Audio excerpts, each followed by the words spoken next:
nós faremos a leitura do primeiro versículo apenas da carta do apóstolo Paulo aos Tessalonicenses. Tessalonicenses, capítulo 1, verso 1. Começa assim, irmãos, essa carta que o apóstolo Paulo escreveu à igreja de Tessalônica. Paulo, Silvano e Timóteo, a igreja dos Tessalonicenses, em Deus Pai e no Senhor Jesus Cristo. Graça e paz a vós outros. Paulo, Silvano e Timóteo, a igreja dos Tessalonicenses, em Deus Pai e no Senhor Jesus Cristo. Graça e paz a vós.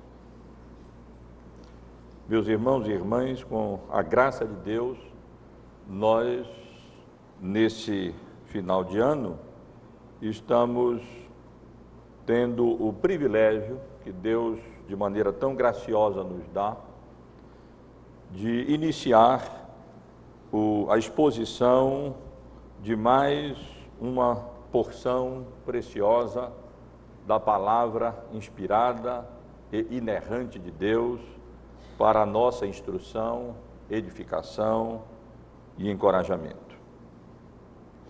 Esse é um grande privilégio, é um grande e precioso presente que Deus, na sua graça, nos tem concedido, a sua palavra rica, perfeita, inerrante, onde podemos encontrar tudo, absolutamente tudo, aquilo que precisamos conhecer e crer para sermos salvos e para vivermos de maneira agradável diante de Deus, o nosso Criador. No domingo passado, eu apenas introduzi, na realidade, esses estudos em Tessalonicenses, que agora praticamente começamos, chamando a atenção dos irmãos ou informando os irmãos, comunicando aos irmãos algumas informações, especialmente acerca da cidade de Tessalônica, algumas informações históricas sobre a cidade de Tessalônica e sobre as circunstâncias em que a igreja de Tessalônica foi estabelecida mediante a pregação do Evangelho durante a segunda viagem missionária do apóstolo Paulo e seus auxiliares, no caso, Silas e Timóteo. Também consideramos alguma coisa, uma visão geral acerca do conteúdo desta carta, primeira carta aos Tessalonicenses, e dos propósitos que levaram o apóstolo Paulo a escrever essas cartas. Vimos aqui que o apóstolo Paulo foi obrigado a deixar de maneira prematura a cidade de Tessalônica em virtude da perseguição que ali ocorreu pelos judeus enciumados da obra bem-sucedida de evangelização ali levada a efeito, especialmente pelo apóstolo Paulo, e como depois ele enviando Timóteo, apreensivo pela situação e condição da igreja, recebeu de volta com Timóteo boas notícias acerca do desenvolvimento daquela igreja recém-organizada, recém-fundada ali na região da Macedônia, capital e primeira cidade mais importante, bem populosa da província romana da Macedônia. Mas vimos também como o apóstolo Paulo recebeu algumas informações que causaram alguma preocupação a ele e fizeram com que ele escrevesse essa carta, não apenas para expressar a sua alegria e gratidão pelo progresso do Evangelho ali na cidade de Tessalônica e pelo bom testemunho que aquela igreja vinha prestando, ao ponto de a reputação daqueles crentes se tornar conhecida não só na Macedônia, como diz o apóstolo Paulo no verso 8 do capítulo 1 dessa carta, mas por toda parte está divulgando a fé daqueles crentes macedônios, crentes de Tessalônica, e como eles, havendo deixado as práticas idólatras, os ídolos, vinham de fato dando evidência de haverem sido convertidos ao Deus vivo e verdadeiro.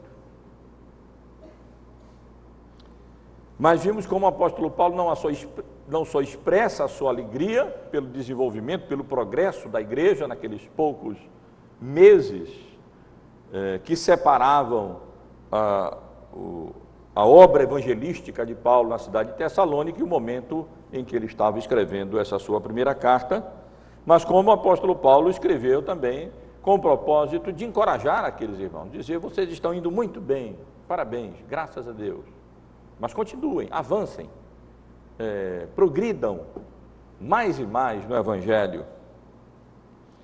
E, como ele escreveu também, para aperfeiçoar a fé daqueles irmãos, reparando algumas deficiências da fé dos membros da igreja de Tessalônica. Paulo mesmo diz isso no capítulo 3, no versículo 10, quando ele diz: orando noite e dia com máximo empenho para vos ver pessoalmente e reparar as deficiências da vossa fé. Eu hoje, irmãos, quero praticamente dar início à exposição dessa carta, me detendo apenas nesse primeiro versículo que nós lemos há pouco, onde nós encontramos, podíamos dizer, um prescrito, né? Um exemplo de saudação cristã, quando o apóstolo Paulo, seguindo o modelo das cartas da época, ele introduz a sua carta com as palavras que nós lemos: Paulo, Silvano e Timóteo, a igreja dos Tessalonicenses, em Deus Pai e no Senhor Jesus Cristo. As cartas do Novo Testamento, em especial as cartas do apóstolo Paulo, elas eram introduzidas seguindo a forma padrão, a forma comum de se escrever uma carta naquela época. As cartas de então, diferentemente do que fazemos hoje, nosso costume hoje, começavam com essa maneira padrão, com essa fórmula padrão: fulano a Beltrano, saudações. É claro que isso sofria algumas variações, como hoje também sofre variações das maneiras como nós escrevemos, mas de um modo geral nós introduzimos as nossas cartas mencionando o nome da pessoa e então introduzindo a expressão querido fulano ou prezado Beltrano, né? E lá no final nós escrevemos fraternalmente ou sinceramente ou atenciosamente, dependendo da pessoa a quem nós estamos dirigindo, e apenas lá no final nós colocamos o nome de quem está escrevendo a carta. Essa é a nossa maneira de escrever uma carta. No início, nós mencionamos o nome do destinatário e no final é que nós mencionamos o nome, sempre acrescentando palavras como essa: fraternalmente, ou sinceramente, ou atenciosamente. Mas na época, a fórmula para se escrever uma carta era outra, é que eu estou mencionando: fulano a Beltrano, saudações, ou coisa semelhante. Nós encontramos um exemplo dessas introduções a que eu estou me referindo na Bíblia, no livro de Esdras. Quem sabe os irmãos, até por curiosidade, gostariam de abrir no livro de Esdras, logo depois de Crônicas, e então localizar lá no capítulo 7, no versículo 12, a introdução da carta do rei da Pérsia, o rei Artaxerxes, ao sacerdote Esdras, autorizando a sua ida à Palestina para ali ver como estavam as coisas com o povo de Deus. No verso 12 do capítulo 7, nós lemos assim: Artaxerxes, rei dos reis, ao sacerdote Esdras, escriba da lei de Deus, de Deus do céu, paz perfeita. Os irmãos podem perceber que a fórmula segue exatamente essa fórmula: fulano a Beltrano, saudações, ou no caso aqui, Artaxerxes, ao sacerdote Esdras, paz perfeita. É claro que isso sofria variações, e as cartas cristãs, elas passaram a ser um pouco mais elaboradas nessa introdução e passaram a acrescentar elementos distintivos da fé cristã. Algumas dessas introduções são um pouco mais elaboradas. A introdução que nós temos aqui, esse prefácio, esse prescrito que nós temos aqui, é um dos mais simples que nós encontramos, embora apresente algumas características distintivas, mas é uma saudação preciosa, porque, num certo sentido, nós podemos dizer que, em pouquíssimas palavras, essa introdução condensa o Evangelho, ou alguns dos elementos essenciais ao Evangelho. No final de ano, nesse período que nós estamos vivendo agora, numa véspera de Natal, já quase onde se comemora o Natal, e já quase no final de ano, é muito comum nós encontrarmos pessoas conhecidas e recebermos ou apresentarmos saudações, né? Desejando um feliz ano novo, boas festas e saudações dessa natureza, ou semelhantes a essa, desejando às pessoas que nos são queridas alguma coisa de boa ou de bom, especialmente para o ano vindouro que se aproxima. E nessa saudação do apóstolo Paulo à igreja de Tessalônica, nós encontramos um modelo de saudação cristã, onde Paulo menciona as principais bênçãos, ou o principal desejo que nós podemos expressar a alguém em termos de bênçãos que a pessoa venha a desfrutar nessa vida. Quero, portanto, chamar a atenção dos irmãos para esse versículo, para esse modelo de saudação cristã que nós temos aqui. O versículo se divide naturalmente, os irmãos podem perceber, segundo a prática, esse modelo, esse padrão comum de se escrever uma carta.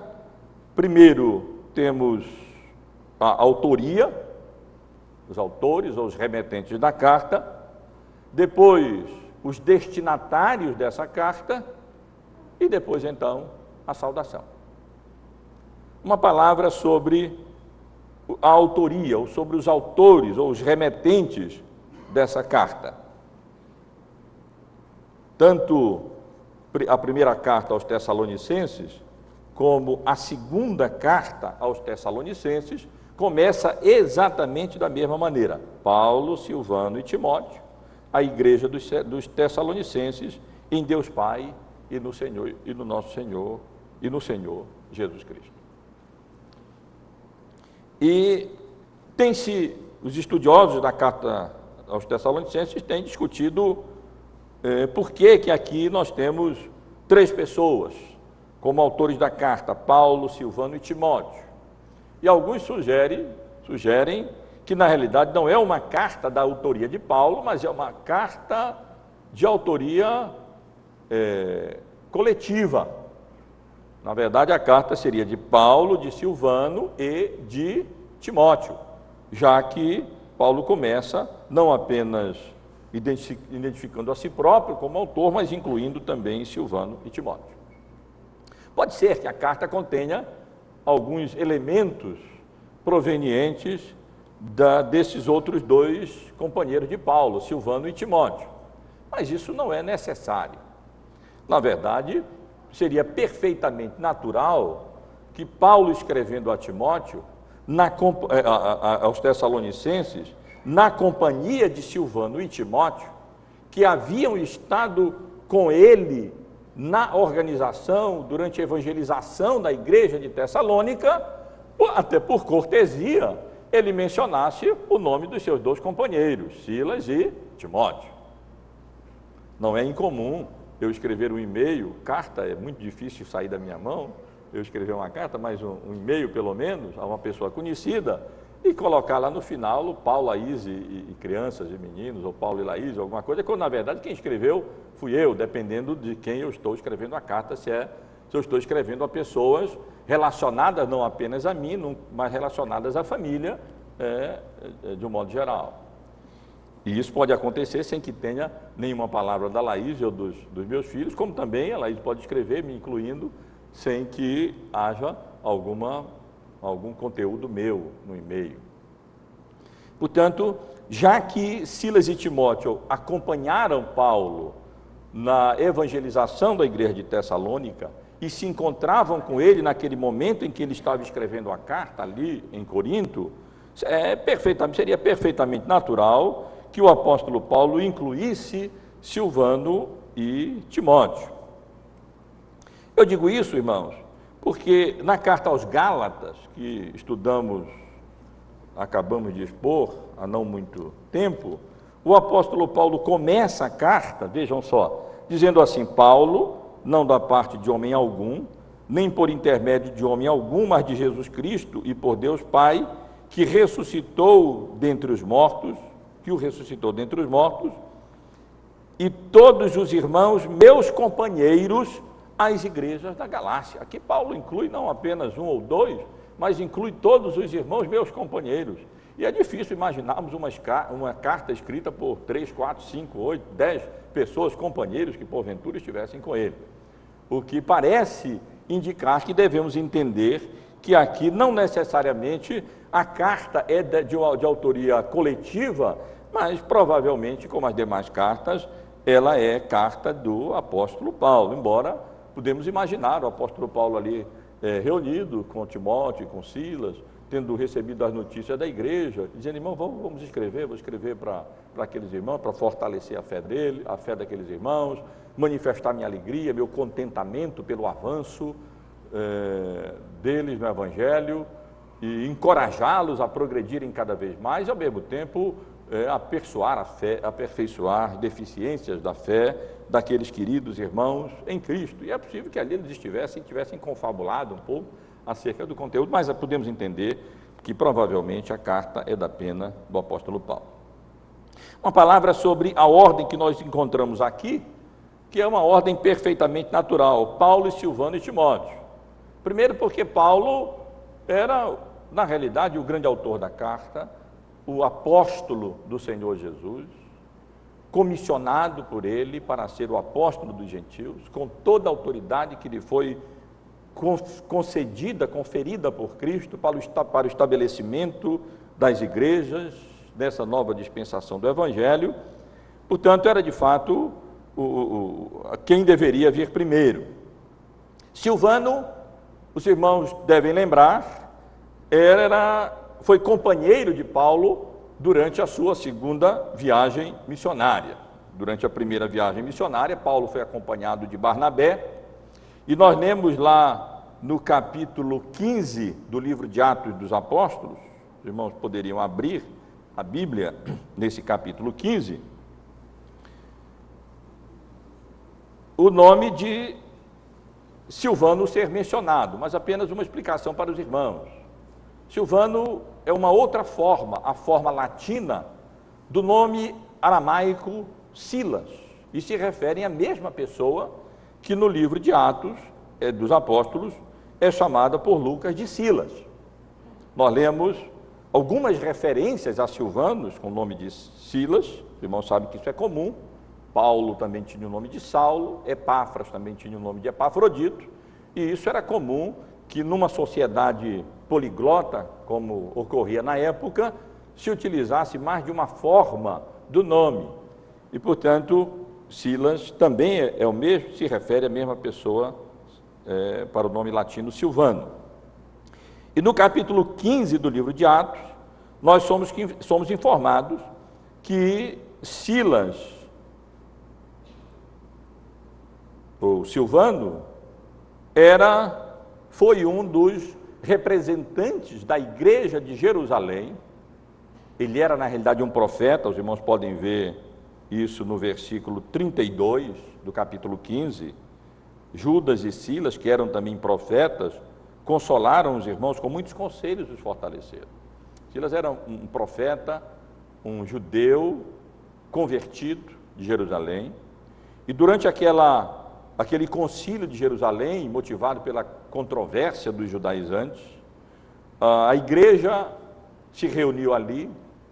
Silas foi um dos participantes, e ele e Barsabás foram enviados como representantes da igreja de Jerusalém para levar aquele comunicado à igreja de Antioquia da Síria, à igreja de Antioquia da Síria, informando que não era necessário que eles fossem circuncidados e observassem toda a lei judaica, mas que apenas evitassem algumas coisas para não criar problemas com os judeus. E lemos no verso 22 que ele e Barsabás foram enviados juntamente com Paulo, com o apóstolo Paulo, levando aquela carta até a igreja gentílica de Antioquia da Síria. Lá chegando, eles confortaram os irmãos, consolaram os irmãos, como lemos aqui no versículo 32, no versículo 31, a igreja muito se alegrou com o conforto recebido, e Silas permaneceu lá, na cidade de Antioquia da Síria, ajudando o apóstolo Paulo. Mas, verso 34, mas pareceu bem a Silas permanecer ali. E Paulo e Barnabé demoraram-se em Antioquia, ensinando e pregando com muitos outros a palavra de Deus. E chegou a hora de Paulo sair na sua segunda viagem missionária. Houve aquela desavença, aquele problema entre ele e Barnabé, por causa de João Marcos, sobrinho de Barnabé. E então Paulo escolheu exatamente a Silas para que esse o acompanhasse na sua segunda viagem missionária. Ele era provavelmente mais velho que Timóteo, iniciou a segunda viagem missionária com Paulo, e portanto é perfeitamente natural que logo após o nome de Paulo viesse o nome de Silvano, de Silas, né? Em função da idade, em função da sua função já como profeta na igreja de Jerusalém, e provavelmente por ser uma pessoa mais velha do que Timóteo. E em terceiro lugar, naturalmente, viria o caçula do time missionário, Timóteo, que havia sido convertido durante a primeira viagem missionária de Paulo. Quase certamente Timóteo era de Listra, tornou-se um rapaz, um jovem, homem moço ainda, de alta reputação, naquelas cidades ali do sul da Galácia, onde o apóstolo Paulo havia evangelizado durante a sua primeira viagem missionária, juntamente com Barnabé. Lemos isso no início do capítulo 16 do livro de Atos. Chegou também a Derbe e a Listra, e havia ali um discípulo chamado Timóteo, filho de uma judia crente, mas de pai grego. Ele dava bom testemunho aos irmãos de Listra e Icônio. Era um rapaz de boa reputação, evangelizado não há muito tempo, e ali, no início da sua viagem missionária, Paulo convocou também Timóteo para acompanhá-lo, e Timóteo viria a se tornar-se um dos principais, ou provavelmente o principal evangelista, o principal auxiliar do apóstolo Paulo na sua grande obra missionária durante as suas viagens, anunciando o evangelho, pregando o evangelho. Várias vezes Timóteo foi utilizado por Paulo, ele foi enviado a várias cidades, como Tessalônica e outras, a trabalho como evangelista, como alguém que trabalhava sob a autoridade do apóstolo Paulo. Então, esses são os remetentes da carta. Os 3 participaram da obra evangelística da cidade de Tessalônica, os 3 estavam relacionados àquela igreja. Timóteo, e talvez Silas também, havia sido enviado pelo apóstolo Paulo novamente à cidade de Tessalônica. Timóteo havia retornado trazendo notícias alvissareiras, mas ao mesmo tempo alguns problemas que havia observado ali na igreja, e naturalmente essa carta é enviada em nome de Paulo, Silas, ou Silvano, e Timóteo à igreja de Tessalônica. Com relação aos destinatários, Paulo menciona que eles são a igreja dos Tessalonicenses em Deus Pai e no nosso Senhor Jesus Cristo. E aqui o apóstolo Paulo utiliza uma forma peculiar. Raramente em outras cartas, ele nunca utiliza essa expressão, a igreja dos Tessalonicenses. Ele geralmente utiliza a expressão a igreja em Roma, ou a igreja em Corinto, ou depois aos santos que estão em Roma, ou aos santos que estão em tal lugar. Mas aqui ele utiliza essa expressão, a igreja dos Tessalonicenses. Não há explicação para isso. É uma maneira provavelmente apenas variada de mencionar, de se dirigir aos seus destinatários, que eram os membros da igreja que se reunia ali na cidade de Tessalônica, onde Paulo havia anunciado o evangelho, estabelecido uma igreja ali, composta de alguns judeus, de vários gentios piedosos, e também de mulheres importantes ali da sociedade da cidade de Tessalônica. Ali havia sido estabelecido uma congregação cristã, uma igreja, e Paulo então escreve a sua carta àqueles irmãos se referindo à igreja dos Tessalonicenses em Deus Pai e no Senhor Jesus Cristo. A expressão aqui utilizada para a igreja, o termo grego eklesia, era um termo muito comum, tanto no ambiente grego da época, as convocações, as assembleias políticas para tomarem ali decisões, eram chamadas de eclesias, de igrejas, eram essas reuniões públicas, e o termo era muito comum também no contexto judaico, porque ele é utilizado pelo menos uma centena de vezes na tradução grega do Antigo Testamento para designar a congregação do povo de Israel, do Israel de Deus, do povo de Deus. E de maneira natural, a palavra passou a ser empregada na nova dispensação da graça, na dispensação do Evangelho, não para designar mais a congregação de Israel como uma nação, mas o novo Israel de Deus, os santos, a igreja, os membros da igreja do nosso Senhor, que muitos deles, embora vindos do paganismo, como era o caso da maioria dos membros da igreja de Tessalônica, eles passavam a ser Israel de Deus, quando aceitaram a Cristo como Salvador, foram justificados diante de Deus, foram tornados novas criaturas em Cristo Jesus, e agora, naturalmente, eles passam, aqueles que não eram povo, passam a ser povo, aqueles que não eram igreja, passam a ser igreja, nessa forma do Novo Testamento, não mais nacional, mas universal. E para deixar bem claro a que eclesia ou a que igreja o apóstolo Paulo estava se referindo, ele qualifica o termo com a expressão em Deus, Pai e no Senhor Jesus Cristo. E aqui fica claro, Paulo não está falando de qualquer ajuntamento, Paulo não está falando de qualquer eclesia, Paulo não está mencionando qualquer ajuntamento ou assembleia política ou pública, grega ou romana. Paulo está falando do corpo de Cristo, da igreja em Cristo Jesus, o nosso Senhor, e no Deus Pai, em Deus Pai, como ele menciona aqui, unindo de uma maneira surpreendente para os judeus, certamente, de uma maneira, mas unindo de uma maneira natural, ali, provavelmente 20 anos após a morte do nosso Senhor Jesus Cristo, do Senhor Jesus, o nome dele ao nome do Deus Pai. Isso para nós é natural lermos em Deus Pai e no Senhor Jesus Cristo, mas para um judeu, ver aqui o nome de Jesus, que havia sido crucificado, colocado menos de 20 anos depois da morte de Jesus, em pé de igualdade com Deus, e sendo chamado de Senhor, o nome que era utilizado no Antigo Testamento para designar o Deus de Israel, o Deus Todo-Poderoso, o Criador dos céus e da terra, era alguma coisa surpreendente.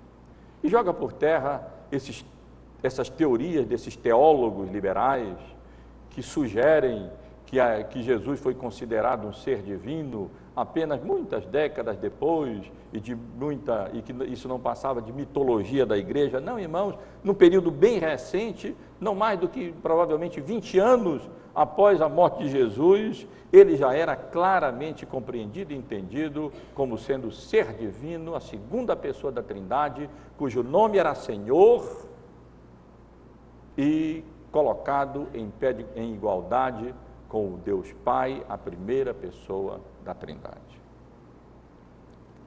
Mas essa era a igreja a que o apóstolo Paulo estava escrevendo. Não era um mero ajuntamento político, nem apenas a igreja ou ao ajuntamento judaico, a nação de Israel.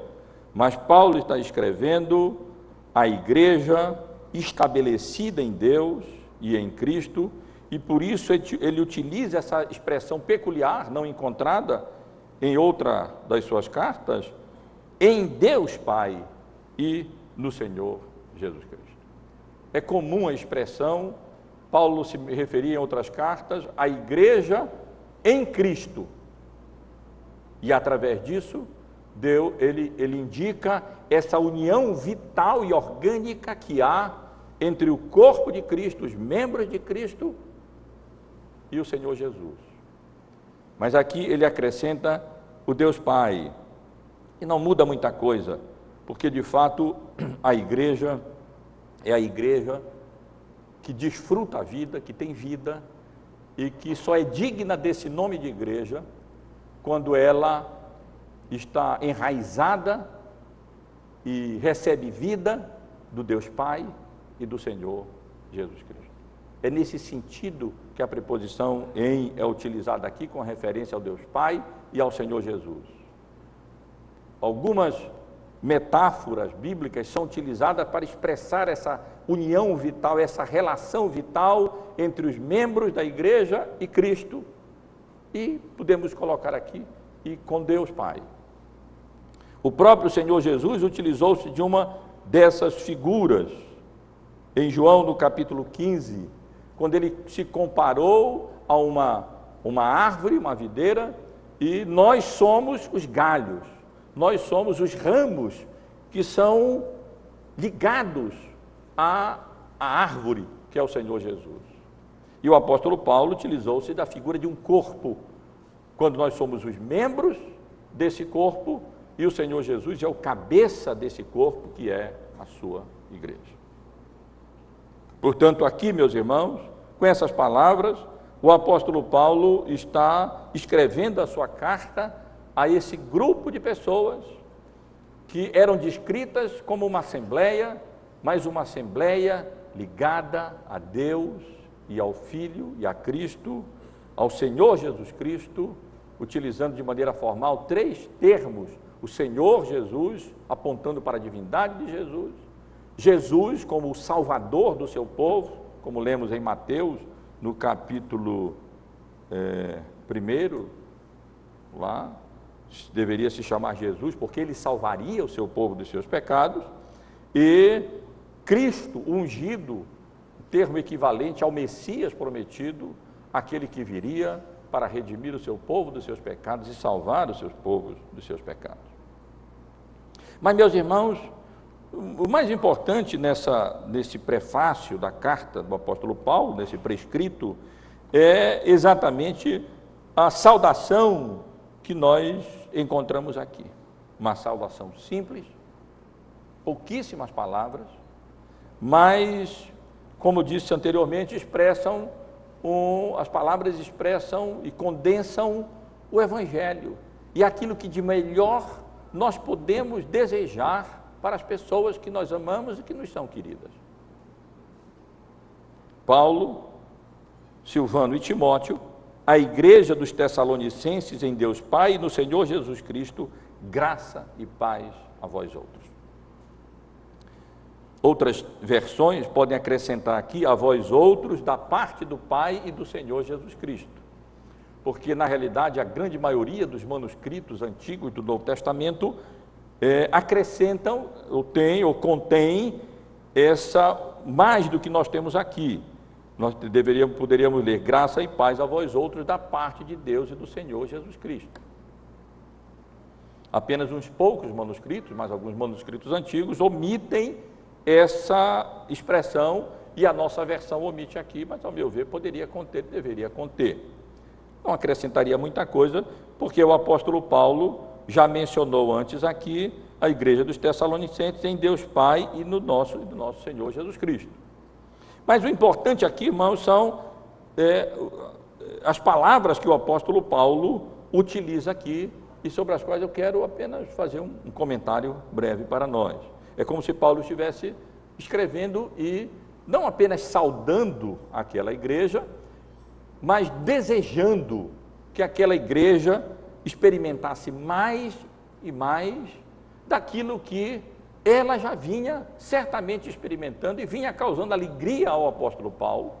E Paulo encorajava aquela igreja nesse sentido, e ele sabia muito bem que para que aquela igreja avançasse, continuasse naquele caminho, prosperasse mais e mais, e o seu testemunho viesse a ser divulgado cada vez mais, e o nome de Deus honrado e glorificado, aquela igreja, o que Paulo poderia desejar àquela igreja era aquilo que nós podíamos chamar aqui de uma bênção. A bênção de desfrutar mais e mais de graça e paz. E ao utilizar-se dessas duas palavras, talvez pudéssemos entender que Paulo estava dizendo assim: desejo a vocês não apenas a bênção antiga do Antigo Testamento, shalom, paz, a eirene grega, é o termo utilizado aqui, mas aquilo do que a verdadeira e genuína paz pode brotar apenas, isto é, da graça. E aqui o apóstolo Paulo como que combina as saudações comuns, judaicas e gregas. Era comum os judeus se saudarem com shalom, paz, e os gregos, nas suas cartas, se saudarem com a palavra paz, eirene. Eles usavam geralmente no infinitivo, eirenein, mas não importa, basicamente a mesma palavra utilizada aqui pelo apóstolo Paulo, graça e paz, como que unindo as duas saudações judaicas e grega. Mas certamente Paulo encerra aqui muito mais do que os judeus imaginavam quando eles se saudavam com shalom, e mais do que os gregos imaginavam quando eles se saudavam com eirenein, com a paz, com graça. Meus irmãos, graça no Novo Testamento pode significar um dos mais excelentes atributos de Deus e do seu Filho, o Deus gracioso, como a Bíblia revela.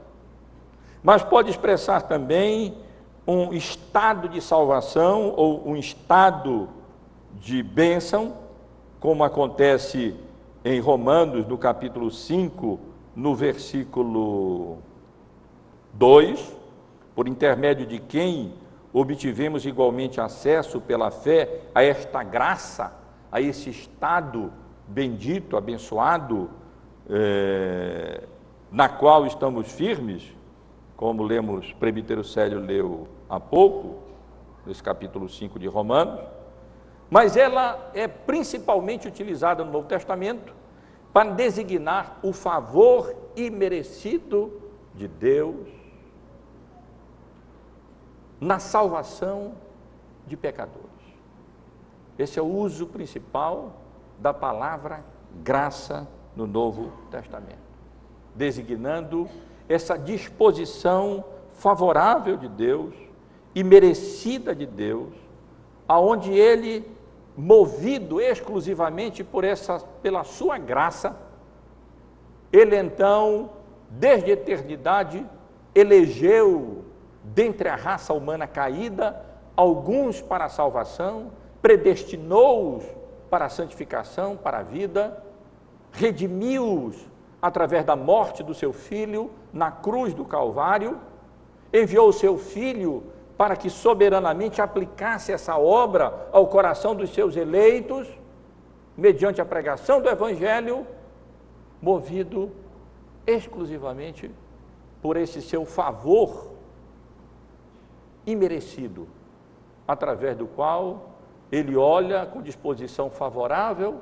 para pecadores, inimigos de Deus e merecedores de qualquer manifestação da sua bondade, da sua graça, porque caídos e pecadores, e age de maneira graciosa, de maneira misericordiosa, de maneira bondosa, de maneira favorável para com aqueles que não mereciam nenhum favor, nenhuma misericórdia e nenhuma graça.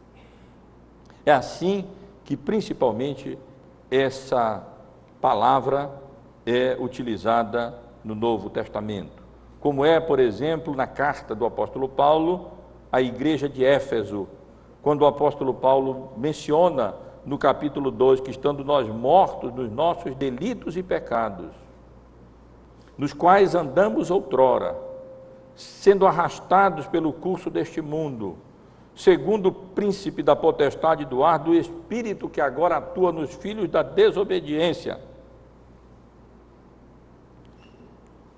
segundo as inclinações da nossa própria carne, fazendo a vontade da carne, dos pensamentos, naquela condição em que nos encontrávamos, que poderia ser descrita como filhos da ira. Deus, sendo rico em misericórdia, e por causa do grande amor com que nos amou, e estando nós mortos, Ele repete, enfatiza, em nossos delitos, nos deu vida juntamente com Cristo, pela graça sois salvos. Isto não vem de vós. E juntamente com Ele nos ressuscitou e nos fez assentar nos lugares celestiais em Cristo Jesus, para mostrar nos séculos vindouros a suprema riqueza da sua graça, em bondade para conosco em Cristo Jesus. Pela graça sois salvos mediante a fé. Isto não vem de vós, é dom de Deus, não de obra, para que ninguém se glorie. Paulo deseja aos seus leitores, aos crentes de Tessalônica, que haviam sido alcançados pela graça de Deus, responsável pela eleição deles, pela predestinação deles, pela salvação deles, pela santificação deles, que eles continuassem a experimentar o favor e a misericórdia de Deus e a graça de Deus na vida deles, sustentando, preservando, mantendo, não porque eles merecessem essas manifestações de amor, do amor de Deus, mas porque o Deus soberano os havia graciosamente escolhido para manifestar sobre eles o seu favor, o seu amor e a sua misericórdia. O outro termo utilizado, meus irmãos, a paz, é o resultado da graça justificadora. Paz aqui não é apenas o shalom do Antigo Testamento. Paz aqui não é apenas a ausência de conflitos, como normalmente nós utilizamos a palavra hoje em dia. Quando não há guerra, a paz. Quando não há conflito, a paz. Para os judeus já era utilizada no sentido positivo, de prosperidade integral do ser humano, não apenas material, mas espiritual também. Era assim que os judeus utilizavam a expressão quando eles desejavam shalom, prosperidade, saúde, prosperidade dos negócios e também prosperidade espiritual. Mas a Eirene do Novo Testamento, a paz do Novo Testamento, vai além do shalom do Antigo Testamento. Ela representa a consciência de alguém que sabe que foi reconciliado com Deus. É o estado de alma e de espírito que alguém experimenta por haver sido reconciliado com o seu Criador.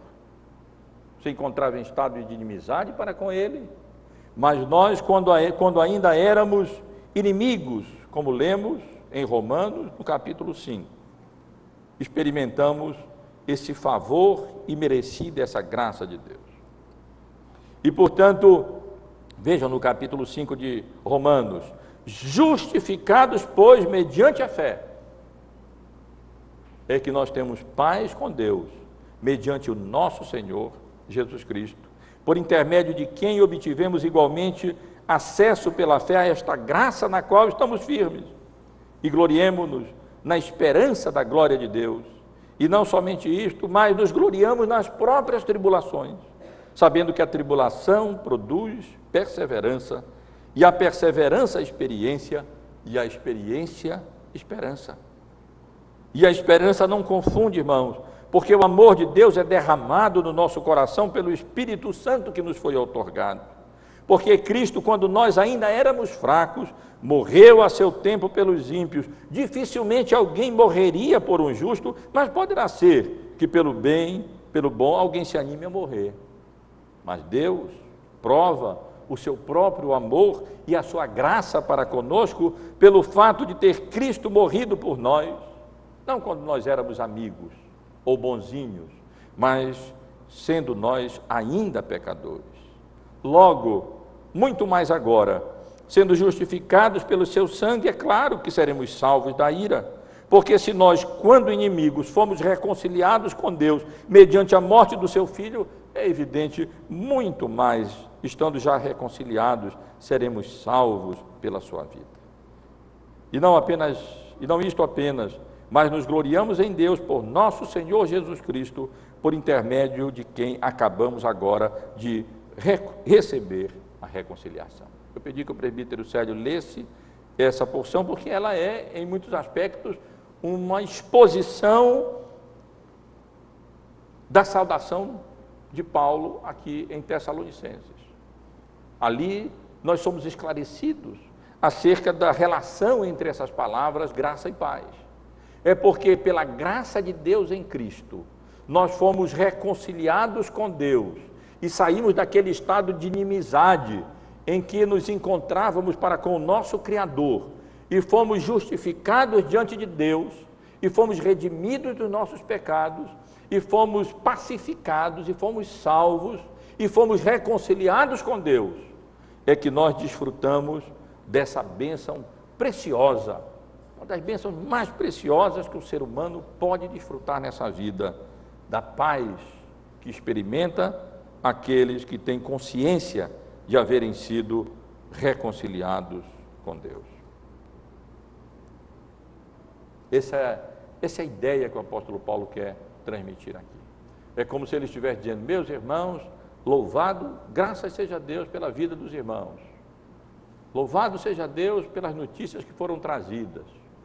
Deus continue abençoando vocês que não eram povo, que eram gentios, mas que através da pregação do meu evangelho, vocês foram convencidos do seu pecado, foram objeto da graça salvadora de Deus em Cristo Jesus, foram reconciliados com Deus, foram arrancados daquele estado de culpa e de pecado no qual vocês se encontravam, porque Jesus morreu em lugar de vocês na cruz, vocês tiveram os pecados de vocês remidos, expiados, perdoados pelo seu sangue derramado na cruz do Calvário, e justificados com Deus. Agora vocês têm paz, E é isso que eu continuo desejando a vocês. Que pela misericórdia e pela misericórdia de Deus, vocês continuem experimentando mais e mais desse favor imerecido de Deus para com vocês. E através dessa graça, e desta graça, flua essa bênção preciosa, a paz, a consciência de havermos sido reconciliados por Deus, o bem-estar espiritual decorrente de alguém que experimenta um relacionamento correto com o seu Criador. Esse é o grande problema do ser humano. O maior problema do ser humano não são as enfermidades materiais, físicas, não são os problemas, não são as necessidades materiais. O grande problema do ser humano é que ele se encontra em estado de inimizade com o seu Criador. E a maior bênção que o ser humano pode desfrutar é a graça salvadora, justificadora de Deus em Cristo Jesus, que permitirá que ele venha a desfrutar de paz interior, consigo próprio, que tantas pessoas carecem nessa época conturbada na qual nós estamos vivendo, paz com os outros, porque a pessoa passa a ver os outros e a se ver como pecador e aos outros, e aquele que experimentou a graça de Deus passa a agir de maneira graciosa para com os outros também, e especialmente passa a experimentar a paz com o seu Salvador, com o seu Criador, através da obra redentora, expiatória, justificadora, salvadora do nosso Senhor Jesus Cristo na cruz do Calvário. Irmãos, eu quero apenas concluir essa mensagem ressaltando essas lições para nós. Em primeiro lugar, que a igreja, só podemos falar de igreja verdadeira no sentido bíblico, quando ela se encontra em Deus Pai e no Senhor Jesus Cristo. De outra maneira, não podemos falar de igreja verdadeira. Não são adoradores verdadeiros apenas aqueles que creem num Deus Criador, mas aqueles que creem num Filho Redentor. Aqueles que estão orgânica e vitalmente unidos, não apenas ao Pai Criador, mas ao nosso Redentor, ao nosso Salvador, o nosso Senhor e Salvador, Jesus Cristo. Essa passagem nos ensina também, meus irmãos, que no Novo Testamento a igreja não designa apenas uma etnia, ela é universal. Pagãos de Tessalônica agora são igreja de Deus Pai, igreja em Deus Pai e no Senhor Jesus Cristo.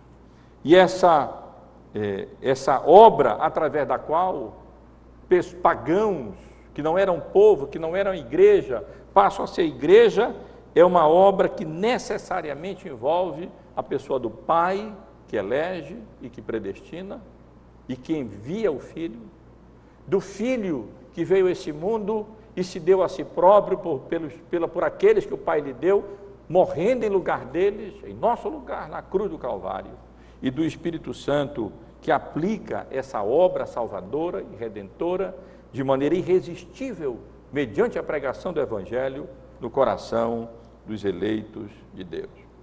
Mas é importante ressaltar aqui, irmãos, que aqueles que não eram povo se tornaram povo, que aqueles que eram pagãos e que adoravam a ídolos se converteram, deixaram os ídolos, se converteram a Deus e passaram a servir ao Deus vivo e verdadeiro, se tornando igreja, porque esse Evangelho não é apenas para um povo, ele não é destinado apenas a uma classe social maior ou menor, ele não é destinado apenas a pessoas mais inteligentes, sábias ou cultas, nem tampouco a pessoas menos inteligentes ou menos sábias ou menos cultas, ou a uma etnia ou raça, mas uma das das grandes verdades acerca do Evangelho é que ele é um Evangelho para todos, inclusive para pagãos idólatras de Tessalônica, que deixando a idolatria, se converteram e passaram a servir, não a deuses mortos, não a deuses fabricados pelos homens, não a deuses que não passam de expressões do próprio ser humano, criados à imagem e semelhança do homem, mas passam a adorar o Deus que criou o homem à sua imagem e semelhança. E a última lição, meus irmãos, com a qual quero concluir essa mensagem, é no sentido de fazer da saudação do apóstolo Paulo a minha saudação para os irmãos nesse novo ano que se avizinha. Eu desejo saúde aos irmãos, é verdade que eu desejo. Não quero que ninguém doença nesse ano. Não é? Eu não desejo perdas aos irmãos, eu desejo que os irmãos não tenham perda. Desejo prosperidade material para os irmãos, sim, é claro. Mas desejo aos irmãos as maiores bênçãos que os irmãos podem desfrutar nessa vida. Já desfrutam. São o que são pela graça de Deus, que os alcançou e arrancou os irmãos e a mim também daquele estado terrível no qual nós nos encontrávamos outrora, quando Deus deste século nos energizava, nos operava em nós e nós nos deixávamos conduzir por Ele e arrastar pela correnteza desse mundo. Desejo que os irmãos avancem na graça e continuem a desfrutar da paz que só Deus confere, só Deus concede em Cristo Jesus, aquela paz que Jesus disse, a minha paz vos dou, e não a dou como dá o mundo, porque a nossa paz é diferente da paz do mundo, porque ela não olha as circunstâncias, não, ela olha, ela tenta, ela se fixa no amor e na graça e nas bênçãos espirituais que nós desfrutamos em Cristo Jesus, apesar das dificuldades, das enfermidades, dos problemas, das necessidades, das adversidades, das angústias que nós possamos experimentar nesse ano que se avizinha. O que eu desejo aos irmãos é que a graça que os trouxe até aqui continue a conduzi-los nesse ano, a disposição favorável do nosso Criador para com os irmãos e a paz que flui dessa condição de justificação, de justificados diante de Deus pela graça, porque justificados, pois, mediante a fé, temos paz com Deus, por meio do nosso Senhor Jesus Cristo, por meio de quem obtivemos igualmente acesso pela fé a esta graça na qual estamos firmes. Que Deus abençoe os irmãos com a graça e a paz do nosso Deus e do nosso Senhor Jesus Cristo.